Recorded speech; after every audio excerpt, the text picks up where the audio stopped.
नमस्कार, मी विनायक सावंत.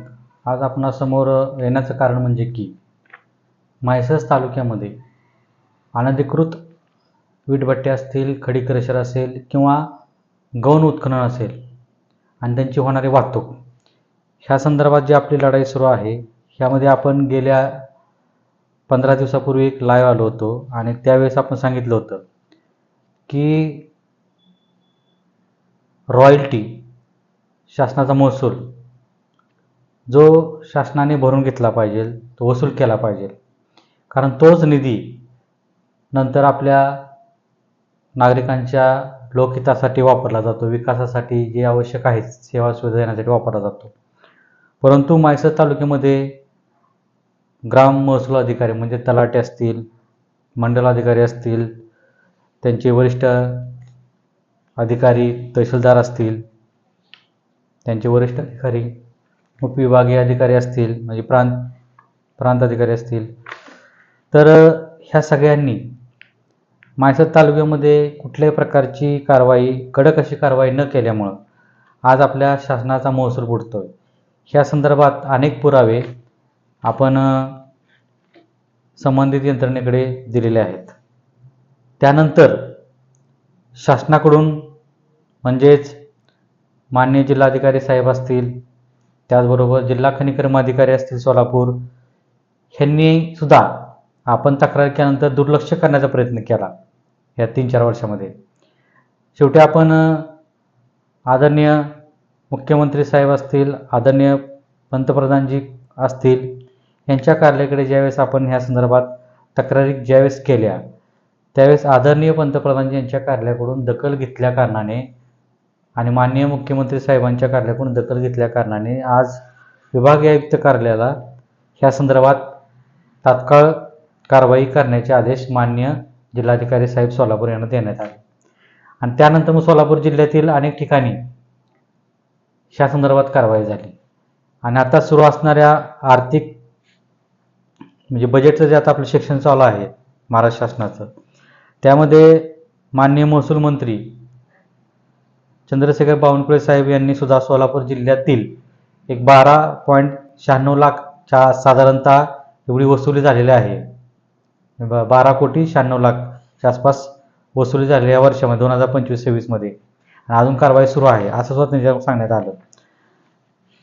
त्याच अनुषंगाने सोलापूर जिल्ह्यातील म्हैसच तालुका आणि म्हैसच तालुक्यासंदर्भात अनेक धक्कादायक बाबी समोर येत आहेत आणि अनेक पुरावे आपल्या समोर आहेत. मग ते विद्युत मंडळाचे पुरावे असतील, अनेक पुरावे आहेत. हे फक्त म्हैसच तालुक्यासंदर्भात पुरावे आहेत, अजून भरपूर आहेत असे. एवढे पुरावे सध्या आपल्याजवळ म्हणजे कागदपत्र आहेत, त्या संदर्भातले अजून जे काय अहवाल वगैरे आहेत ते सगळे आपल्याजवळ आहेत. एवढे सध्या सगळे म्हैसच तालुक्याचे फक्त अहवाल आपल्याजवळ आता सध्या उपस्थित आहेत. ह्यामध्ये पंचनामे असतील, त्यांचे केलेले अहवाल असतील, हे सगळे आहेत. ह्यातून असं दिसतंय की आज मंडल अधिकाऱ्यांनी तलाट्यांनी कारवाई करून कारवाई म्हणजे काय पंचनामे केलेत आणि मंडल अधिकारी तलाठी यांना जर विचारणा केली की आपण कारवाई म्हणजे नुसतं पंचनामे का करताय, ते तुम्ही बंद का करत नाही, तर ह्या संदर्भात त्यांच्याकडून सांगण्यात येते की आम्हाला तो अधिकार नाही, तहसीलदार साहेबांचा तो अधिकार आहे. ह्या संदर्भात सुद्धा आपण पत्रव्यवहार केला की नक्की तलाठी मंडल अधिकाऱ्यांना अधिकार आहेत का नाहीत. त्यावरती सरळ सरळ एक पत्र आहे, कोणाचं पत्र आहे, तहसीलदार साहेबांचं, की मंडल अधिकाऱ्यांना जबाबदार धरलं जाईल जर ते पुन्हा सुरू झाले. म्हणजे जर हे खडी क्रशर पुन्हा सुरू झाले तर पूर्णपणे सर्वस्वी जबाबदार मंडलाधिकारीच राहील, अशा पद्धतीचं पत्र तहसीलदार साहेबांनी सर्व मंडलाधिकाऱ्यांना काढलेलं आहे. त्यांचे पंचनामे सुरू आहेत, सगळं चालू आहे. चालू असताना पंचनामे तरी सुद्धा अजूनही अवैध पद्धतीने वीटभट्ट्या सुरूच आहेत, खडी क्रशर सुरूच आहे, गौण खनिज उत्खनन सुरूच आहे, त्यांची वाहतूक तर दिवसाढवळ्या सुरू आहे. मग ह्या संदर्भात आपण माहिती काढली की नक्की काय होतंय, तर आपण 10 तारखेला त्या संदर्भात माननीय जिल्हाधिकारी साहेबांच्या संबंधित गौण शाखा विभागाचे जे काही कार्यालय आहे, जिल्हा खनिकर्म अधिकारी कार्यालय गौण शाखा, तिथं आपण भेट घेतली आणि त्यांना विचारणा केली की नक्की काय आहे, कारवाई का होत नाही. तर त्यांच्याकडून सांगण्यात आले की म्हैसच तालुक्यामध्ये कारवाई सुरू आहे. तसे आम्ही उपविभागीय अधिकारी यांना तसे निर्देश दिलेले आहेत आणि त्या संदर्भातलं पत्र सुद्धा मला त्यांनी दिलेलं आहे अशा पद्धतीनं. आणि ते माननीय उपविभागीय अधिकारी मायसस आणि उपप्रादेशिक महाराष्ट्र प्रदूषण नियंत्रण मंडळ यांना सरळ सरळ पत्र काढलेलं कलेक्टर ऑफिसने. लक्षात घ्या की तात्काळ म्हणजे माळशिरस तालुक्यामध्ये अवैध वीट कारखाने व खडी क्रशर विनापरवानगी चालू असल्याचे संबंधितावर कायदेशीर कारवाई होत नसल्याबाबत संबंधिताची चौकशी करून पुढील कारवाई करावी आणि तात्काळ तो अहवाल पाठवण्यात यावा अशा पद्धतीचं पत्र कलेक्टर ऑफिसकडून देण्यात आलेलं आहे. त्याचबरोबर माळशिरस तालुक्यातील अवैध वीट कारखाने खडी क्रशर गौण खनिज उत्खनन व वाहतूक अजूनही बंद नसून यात मोठी वाढ होत आहे. ह्या संदर्भात सुद्धा तहसीलदार यांना कलेक्टर ऑफिसकडून तात्काळ कारवाई करण्याचे आदेश देण्यात आले. परंतु सगळे आदेश देतात कलेक्टर, खाली आदेश देतात प्रांत अधिकाऱ्यांना, प्रांत अधिकारी तहसीलदार साहेबांना आदेश देतात, तहसीलदार साहेब मंडलाधिकाऱ्यांना देतात, मंडलाधिकारी आणि तलाठी मिळून पंचनामे करतात, तिथं जातात, तरी सुद्धा हे थांबत नाही. ह्या सगळ्या गोष्टीची आपण माहिती घेतल्यानंतर आपल्या लक्षात असं आलं की राजकीय दबाव येतोय. एखाद्या ठिकाणी कारवाई करायला गेलं तर ते डायरेक्ट एखाद्या राजकीय नेत्यांना फोन करतो आणि तो फोन लगेच त्या संबंधित अधिकाऱ्यांना येतो. अशा पद्धतीच्या काही माहिती आपल्याकडे आलेल्या आहेत. आता ते कुठल्या सोर्समधून आल्या, काय आल्या हे आपण इथं सांगणार नाही. परंतु ह्या लाईव्हच्या माध्यमातून माझी विनंती आहे, सर्व राजकीय नेत्यांना माझी विनंती आहे, माळशिरस तालुक्यातील किंवा जे कोणी ह्या संदर्भात लक्ष घालतंय, आणि माझी एकच विनंती आहे की शासनाची रॉयल्टी बुडवली जाते ती मला मान्य आहे. मग तुमच्या अधिकारात तुम्हाला तेवढा अधिकार आहे का महसूल न भरायचा? तसं असेल तर तुम्ही एक काम करा ना, कलेक्टर साहेबांना तसं पत्र लिहा, तसं सांगा झिरो रॉयल्टी करा. ह्याच्या अगोदरच्या लाईव्हमध्ये सांगितलंय झिरो रॉयल्टी करा, एकही रुपया रॉयल्टी नाही म्हणायची. वीटभट्टीवाल्यांना नाही, खडी क्रशरवाल्यांना नाही, गौण खनिजवाल्यांना नाही, झिरो रॉयल्टी करा. आणि दरपत्रक फिक्स करा. म्हणजे मुरुम घ्यायचा असेल तर एवढा दर, खडी घ्यायची असेल तर एवढा दर, दगड घ्यायचा असेल तर एवढा दर, माती घ्यायची असेल तर एवढा दर गौण खनिज उत्खनन करणाऱ्यांना, आणि वाहतूक करणाऱ्या एवढ्या अंतराला एवढा दर घ्या, भाडं घ्या. त्यात वीट विकताना एवढ्या दराने वीट विका. खडीमध्ये खडी घेताना जे डस्ट असेल, क्रॅश असेल, ही घेताना सुद्धा एवढा दर फिक्स करा. झिरो रॉयल्टी म्हणून तर दरपत्र फिक्स करा झिरो रॉयल्टी करून. काढा असे आदेश कलेक्टर साहेबांना काढायला लावा. माझी लढाई ही लोकांच्या प्रश्नावर आहे. लोकांना आज 13-13.5 रुपये दराने वीट विकली जाते. 8 रुपये दर असणारी वीट आता 13-13.5 रुपयाला विकली जाते. खडी क्रशरमध्ये 3,500, 4,000, 5,000 ब्रासने आता एक ब्रास चालू आहे. बांधकाम लोकांनी कशी करायची, गरीब लोकांनी कसं घरकुलं बांधायची? म्हणजे इकडे तुम्ही रॉयल्टी बुडवणार आणि तेच राजकीय नेत्यांना सहकार्य करणार. ह्याच्यात ही काही 100-200 लोक बोटा मोजण्यात का असतील वीटभट्ट्या चालवणारे, तालुक्यामध्ये खडी क्रशर चालवणारे, गौण खनिज करणारे 100-150 लोकांसाठी तुम्ही अख्ख्या तालुक्यातील लाखो लोकांचं नुकसान करताय. हे राजकीय नेत्यांनी लक्षात घेतलं पाहिजे. त्यामुळे मी माझं सरळ सरळ म्हणणं आहे की झिरो रॉयल्टी करा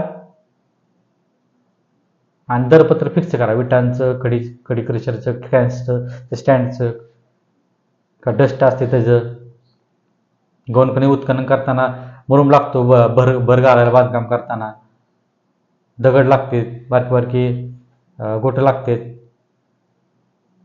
आर्थिक लूट, लोकांची लूट चालू आहे, लक्षात घ्या. आणि अशा लोकांना जर आपण राजकीय नेते जर सहकार्य करत असतील तर ह्याचा विचार जनतेने सुद्धा केला पाहिजे. मी वेळ दिला आहे, मी म्हणलेलं आहे मार्च एंड इलेक्शनमुळे मी 1 महिना वाढवून दिलेला आहे. 90 दिवस होऊन आता ही पुढचा 30 दिवस तुम्हाला दिलेले आहेत. का दिलेले आहेत? त्या निवडणुका काळामध्ये त्यांना कारवाई करता आली नाही, त्यामुळे दिलेले आहेत. आणि लक्षात घ्या, आदरणीय पंतप्रधानजी यांच्या कार्यालयाकडून, माननीय मुख्यमंत्री साहेब यांच्या कार्यालयाकडून, विभागीय आयुक्त कार्यालयाकडून हे आदेश आहेत, लक्षात ठेवा. आमचं एक टार्गेट आहे, महसूल शासनाचा गोळा झाला पाहिजे आणि तोच आपल्या विकासासाठी वापरला गेला पाहिजे. एवढाच आमचा उद्देश आहे. त्यामुळे अशा सगळ्यांचे पंचनामे तर माझ्याजवळ आहेत. सगळ्यांचे पंचनामे झालेले गेल्या 2 वर्षाचे माझ्याकडे आहेत. आता नवीन पंचनामे माझ्याकडे येतील आणि ह्या सगळ्या गोष्टी त्यांच्या चुकीच्या गोष्टी आहेत, लक्षात घ्या. त्यांनी कलेक्टर ऑफिसला जाऊन, जिल्हा मायनिंग ऑफिसला जाऊन तिथं परमिशन काढावी ना. आता काय काय लोकांनी आहेत परमिशन काढलेली माझ्याकडे आहेत. काय काय लोकांनी खडी क्रशरची परमिशन घेतलेली आहेत, विटभट्ट्यांची परमिशन घेतलेली आहेत, लिगली चालू आहेत ना. असं तुम्ही लायसन काढत, ज्यांचं लायसन काढायला हवा, लायसन असल्यावर कशाला त्यांच्या कारवाई करावी लागतील, कशाला नेत्यांना फोन करावा लागतोय त्या अधिकाऱ्यांना. त्यामुळे कुठल्याही अधिकाऱ्यावर दबाव आणण्याचा प्रयत्न जर केला तर येणाऱ्या पुढच्या महिन्यामध्ये, हा महिना मी कारवाई दिलेला आहे, मी बघणार आहे कशी कारवाई झाली.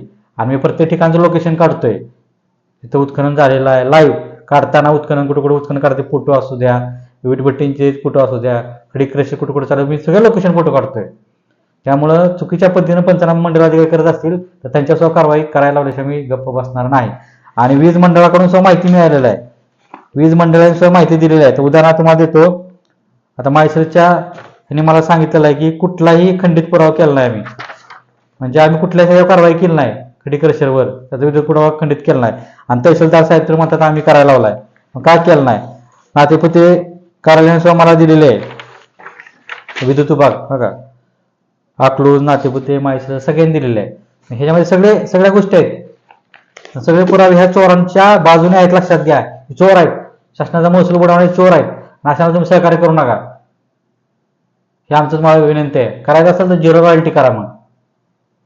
त्यामुळे राजकीय नेत्यांना माझी पुन्हा एकदा नम्र विनंती आहे की आपण ह्या अशा भ्रष्ट वीटभट्टी धारक असतील, खडी क्रशर असतील, गुणखनी करण्याला हाताला, म्हणजे त्यांच्यावर तुमचा हात ठेवू नका.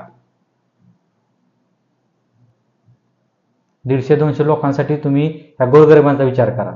आणि मी सांगितलेली कल्पना आहे, तर तुम्ही विचार करावा. माझी विनंती आहे की झिरो रॉयल्टी करण्यासाठी कलेक्टर साहेबांना आदेश काढायला हवे आणि दरपत्र फिक्स करा. जनतेचा फायदा होतो, त्यात राजकीय नेत्याने सहकार्य केलं पाहिजे. बघूया आता काय होतंय महिन्यामध्ये, किती ह्यांना लोकांची, जनतेची ह्यांना काळजी आहे, काय फक्त 150-200 लोकांचीच फक्त काळजी आहे, ती कळलं आता. अन्यथा आम्हाला मग सगळ्या अधिकाऱ्यांचे CDR चेक करावे लागतील, त्याचे पत्र द्यावं लागेल, कोणाच्या ह्यांना फोन आले, काय केले, या सगळ्या गोष्टी कराव्या लागतील मग आम्हाला लेखी स्वरूपात असं देऊन. माझी पुन्हा विनंती आहे, कुठल्याही अधिकाऱ्यांनी कुठल्याही राजकीय दबावाला बळी न पडता आणि कुठल्याही राजकीय नेत्यांनी कुठल्याही अधिकाऱ्यावर दबाव न आणता पारदर्शकपणे ह्या सगळ्या चौकशा होऊ द्या. किंवा मग तुम्हाला जर प्रयत्न करायचा असेल, तुम्हाला 150 मतं महत्वाची असतील लाखो लोकांपेक्षा, तर तुम्ही झिरो रॉयल्टी करा ना आणि दरपत्र फिक्स करा, लोकांचा फायदा होऊ द्या. शेवटी रॉयल्टीचे पैसे मिळणार ते लोकांच्या हितासाठी वापरले जाणार आहेत, ते असं होऊ द्या. आज घरकुल तुम्ही 2.5 लाख रुपये घरकुलाला देताय, ग्रामीण भागामध्ये 1.5 लाख रुपये देताय, त्यात घरकुल होतं का? आज 3.5 रुपये वीट आहे, खडी क्रशर 4.5, 5, 5.5 हजार रुपये घेतात. आता दर वाढवलेत त्यांनी अजून सुद्धा, ह्याच्याकडे तुम्ही लक्ष देणार नाही. त्यामुळे माझी विनंती आहे, लोकांची लढाई आहे, लोकांची लढाई आम्ही हातात घेतलेली आहे, त्याबद्दल आम्ही लढत राहणार आहे आणि लढाई अशी सुरू राहणार. कुठल्याही दबावाखाली आम्ही काम करणार नाही आणि जे दबाव टाकते त्यांच्या विरोधात सुद्धा आम्हाला पुरावे गोळा करावे लागतील आणि ते लोकांपुढे आणावे लागतील. ह्याच्या माध्यमातून सांगतो आणि संपतो. जय हिंद, जय महाराष्ट्र, धन्यवाद.